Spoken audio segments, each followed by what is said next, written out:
Kung bago ka lang sa channel na to at isa kang true-blooded Aldab Nation na nagmamahal po kila Maine Mendoza at Alden Richards, tama po ang channel na pinuntahan mo, kaya consider na kitang bagong subscriber.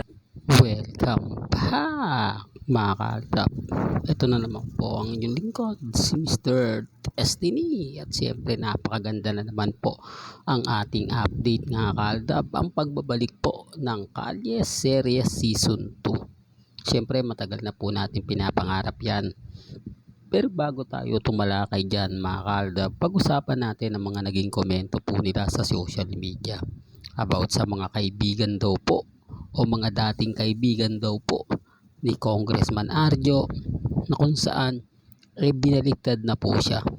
Mas marami na nga po daw ang kumakampi ngayon kay Mengay at nagsasabing totoo na po ang issue sa hiwalayan, na kahit dinideny po mararamdaman mo na yung buong istorya at buong katotohanan. Una sa lahat, sabi ko nga po sa inyo, kayo na rin po makakapansin sa bagay mga ka-Aldab, marami namang hindi to alam kasi hindi naman po sila followers ni Chinita, Chamito at MJ Lastimosa. Ito po yung madalas kabanding daw kuno ni Mengay na dati-rate mga post na dinner, di po ba kasama po si Congressman si Maha. Sa ngayon mga ka-Aldab, talaga mapapaisip ka yung mga post nila na kung saan nga po wala na. Ang ibig kong sabihin wala na ay hindi na po nakikita doon si Congressman Arjo. O baka may mag-react dyan, sabihin may post nga dito nakasama nila. Well, alam nyo po ba na yung mga fans mismo nila ang nagsasabing matagal na yon? Nakita na namin yon, post yon noong nakaraang taon. Yan ay galing po mismo sa mga followers po na mga taong binanggit ko.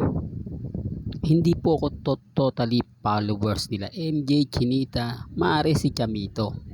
Pero siyempre nababasa ko rin po ang mga komento. Yan ang kagandahan nyo po sa channel ni Mr. Destiny, na binubusisi ko lahat. Talagang tinitignan ko, iniimbestigahan ko, binabasa ko. Ito yung pagkakaiba sa mga ilang content creator na kung saan mas marami po yung ina-update nila. Hindi sila makapokus sa isa dahil nga po madami yung gusto nilang i-upload, marami yung gusto nilang sabihin po ba. Hindi po katulad ni Mr. Destiny na 101% pure Aldab lang po. Ito yung pagkakaiba. Sinasabi kasi nila na bakit parang si Mr. Destiny sobrang daming alam pagdating sa Aldab, samantalang itong mga veterano na ganito ganyan hindi makapag-post. Ito yung sinasabi kong pagkakaiba. Kasi ako po, nakapokus po ko kila Mengay at kay Alden. Kayo na nga po nagsabi na puro Aldab videos lang ang napanood nyo sa channel ni Mr. Destiny. Walang mga ibang content na kumbaga umaayon sa panahon, umaayon sa trending, umaayon sa viral. Di po ba? Parang kumbaga nakapokus lang daw ako kay sa Aldab. Yun po talaga yung channel natin. Kaya po yung iba nagugulat at nagtataka. Kasi kung mas marami kang ina-upload, hindi ka makakapokus sa isa. Ngayon alam nyo na po ba? Kaya para lang klaro, para lang po malinaw. Di po ba na yung iba napapaisip, siguro hindi na ngayon dahil naiintindihan nila at naunawaan yung mga sinasabi ko. Yan naman po talaga yung goal ni Mr. Destiny. Di po ba? Ang magbigay update para po sa fandom ng Aldab Nation. Kaya nga po mas marami tayo nakukuhang impormasyon dahil nakatutok lang po tayo kila Mengay at kay Alden. Kung hindi naman po ako doon nakatutok sa iba, syempre mag-iiba po yung update natin. Kaya yung iba nahuhuli. Tapos kapag nag-trending, nag-viral, doon lang po sila papasok. Hindi po ba sila na yung huli sa balita? Pero ang mantakin nyo sila na po yung huli, pero sila pa po yung nagtitrending at nagba-viral. O, ganyan po sila kalaki ng channel. Hindi po katulad natin na small channel lang naman po tayo. Sinasabihan pa nga tayong boses pala ka, ang pangit ng boses mo, hindi po ba? Gaya nga po ng lagi kong sinasabi, hindi naman ako professional vlogger. Isa lang naman po tayong Aldab lovers, di po ba, na mas marami nakukuhang impormasyon kaysa po sa iba. Kaya nga po yung iba guilty po sa akin, naiinis po sa akin, na normal lang po yun dahil kumbaga nababasag ko nga po sila, di po ba? Well, punta na tayo dito sa Kalye Serye Season 2. Siyempre mga kaaldab, isa na po tayo dyan sa gustong mangyari. Kaya nga po sinabi ni Alden Richards na kumbaga gusto niyang ibalik ang Aldab Nation. Hindi pagkasabi ng ibabalik ang Aldab Nation, normal lang po na Kalye Serye po yung tinutukoy ni Alden. Normal lang po na tambalang Alden o Mengay at ang Alden ang aabangan natin. Hindi naman porket ibabalik niya yung fandom, iba na yung, di po ba? Common sense na lang po. Marami talagang guilty sa binanggit ni Alden. Maraming naiinis, maraming nabobwisit. Yan yung mga takot na takot. Yan yung kumbaga gigil na gigil. Kasi nga po, panalo tayo dito eh. Nasa na po yung mga fans ng Barden? Nasa na po yung fans ng Katten? Nasa na po yung fans ng Tianden? Wala na. Sabi ko sa inyo, iba po talaga kapag totoo. Iba po talaga kapag nakikita nyo na antayin nyo magsalita si Alden at si Maine. Hindi po magtatagal yan kasi nararamdaman na po natin. Hindi man ngayon, hindi man bukas, di po ba? Darating at darating po yung tamang panahon na wala naman po talaga makakapigil. Kasi kahit sumalungat po sila sa alon, talaga naman pong darating at darating yung pinakaihintay natin.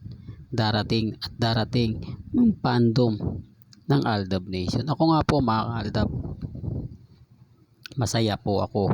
Lalo na ngayon nararamdaman natin yung presensya ni na Alden at ni Maine, na kung saan nga po tayo na naman ang topic, tayo na naman ang pinag-uusapan. Kahit sabihin nila na fake news lang yung channel ni Mr. Destiny, huwag nyong bibisitahin yan, walang problema, di po ba? Kasi hindi naman ako magbabago ng content eh. Yun at yun pa rin tayo.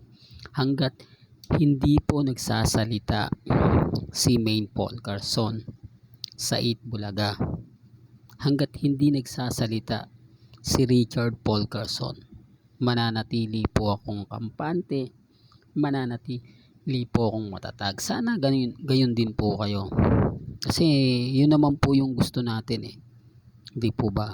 Kaya nga po pinupush natin o kumbaga ginagabayan natin o sinisigundahan natin itong mga sinasabi ni Alden Richards na gusto niyang ibalik ang Aldab Nation. O syempre, Kalye Serye naman yun eh. Ang dami agad nag-react. Ang dami agad nagagalit. Ang dami agad naiinis. Hindi pa po nagsisimula yan, pero ramdam nyo na yung kumbaga intense na kung sakaling ibalik, ano kaya mangyayari? Naisip mo na yan, Mr. Destiny? Syempre mga Aldab, guguho ang mundo ng mga army cut din at yung mga ibang art, yung mga ibang fans na nagpapakalat po para po malaman nila, kumbaga nakakalungkot po para sa kanila. Kaya nga po binabasag tayo eh. Kaya nga po patuloy pa rin po si Mr. Destiny sa pagbibigay ng update. Po ba, walang sukuan. Ipupush pa natin to mga Aldab. Kaya lagi lang kayong tututok sa channel ni Mr. Destiny para 101% na updated po kayo.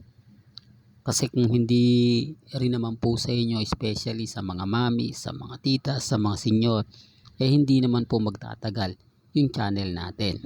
Kaya nga po lagi kong sinasabi, may kanya-kanya po tayong pananaw, may kanya-kanya tayong opinyon, na nire-respeto ko naman po yun at ginagalang. Kita nyo naman po ang mga komento, pabor man o hindi, okay lang po yan.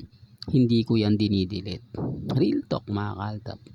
Well, hanggang dito na lang po ang ating latest updates. Kaya kung gusto nyo pa po ng pinaka-latest at sariwang update, abay tumutok lang po kayo dito po sa channel ni Mr. Destiny para updated kayo sa mga bago at sa mga latest na i-upload po natin maya maya lang. Hanggang sa muli, salamat po sa panonood at pakikinig.